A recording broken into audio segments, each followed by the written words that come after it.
के जवाब में फिर इस्राइल क्या करेगा? उससे भी बड़ा सवाल है कि क्या ईरान इस्राइल को जवाब देने की स्थिति में है या केवल ललकारी भाषा ही बोल रहा है।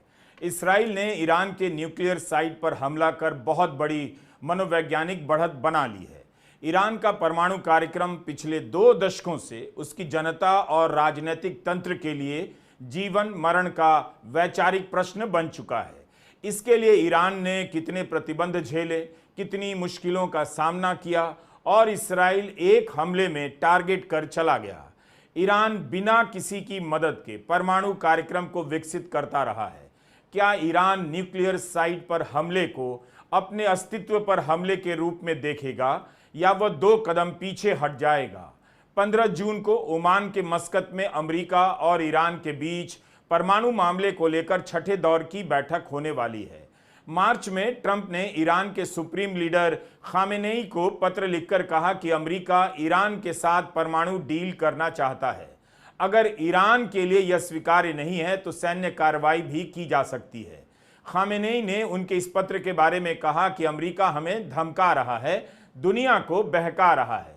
ईरान ने सीधी बातचीत से इनकार कर दिया, मगर अप्रत्यक्ष रूप से बातचीत के लिए तैयार भी हो गया।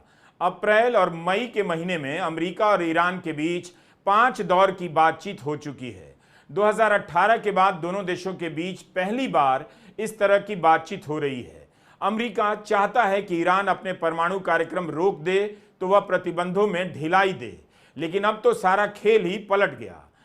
हमले के कुछ घंटों बाद डोनाल्ड ट्रंप ने बयान जारी कर कहा कि डील का विरोध करने वाले ईरान के सारे कट्टरपंथी मारे जा चुके हैं। मैंने उन्हें पूरा मौका दिया डील करने के लिए। कहा भी कि अमेरिका दुनिया का सबसे खतरनाक हथियार बनाता है। इस्राइल के पास काफ़ी सारे उसके हथियार हैं, चलाना भी जानता है। डील नहीं होने पर जो अंजाम होगा उसकी कल्पना भी कोई नहीं कर सकता।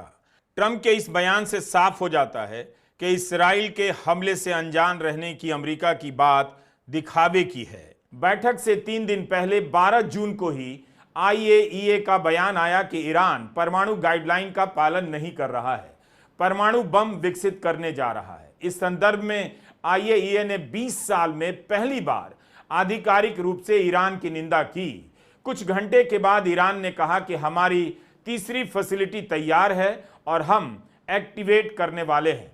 उसके कुछ घंटे बाद ही इस्राइल का हमला हो गया। किसी के परमाणु ठिकाने पर हमला करना साधारण बात नहीं है, उसकी संप्रभुता को चुनौती देने के समान है।